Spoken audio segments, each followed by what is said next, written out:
Welcome to our channel. Today we how to log into Keyword Planner in Google Ads, complete guide step by step clearly. To begin using Keyword Planner in Google Ads, first, open your preferred web browser. Navigate to the Google Ads website. If you are not already signed in, click on the Sign In button located at the top right corner of the page. Enter your email address associated with your Google Ads account. Click Next to proceed to the password entry page. Type in your password and click Next again. If you have enabled two-factor authentication, follow the prompts to verify your identity. Once you are logged in, you will be directed to the Google Ads dashboard. Look for the Tools and Settings icon, represented by a wrench, located in the upper right corner. Click on the Tools and Settings icon to open a drop-down menu. From the drop-down, find the Planning section. Under the Planning section, click on Keyword Planner. You will now see the Keyword Planner interface. Here, you can choose between two options: discover new keywords and get search volume and forecasts. Select the option that best suits your needs.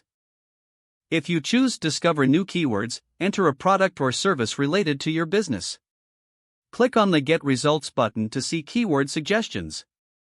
For the Get Search Volume and Forecasts option, upload a file or enter keywords directly. Click on Get Started to view the search volume and forecasts for your selected keywords.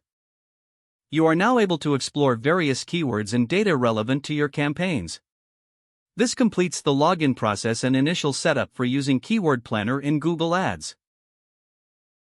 If the page does not load, refresh the browser or try again in a private or incognito window. Make sure you are using the correct email address, then retype it carefully to avoid small typos. If your password is not accepted, use the reset option and create a new strong password you can remember. Check your spam folder for verification or security emails, then complete any requested confirmation steps.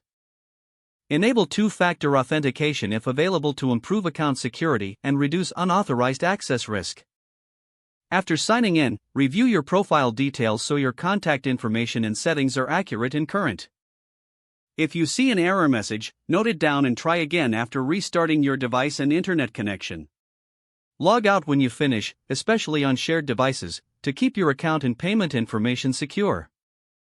If the page does not load, refresh the browser or try again in a private or incognito window. Don't forget to like this video and subscribe to our channel for more step-by-step tech guides.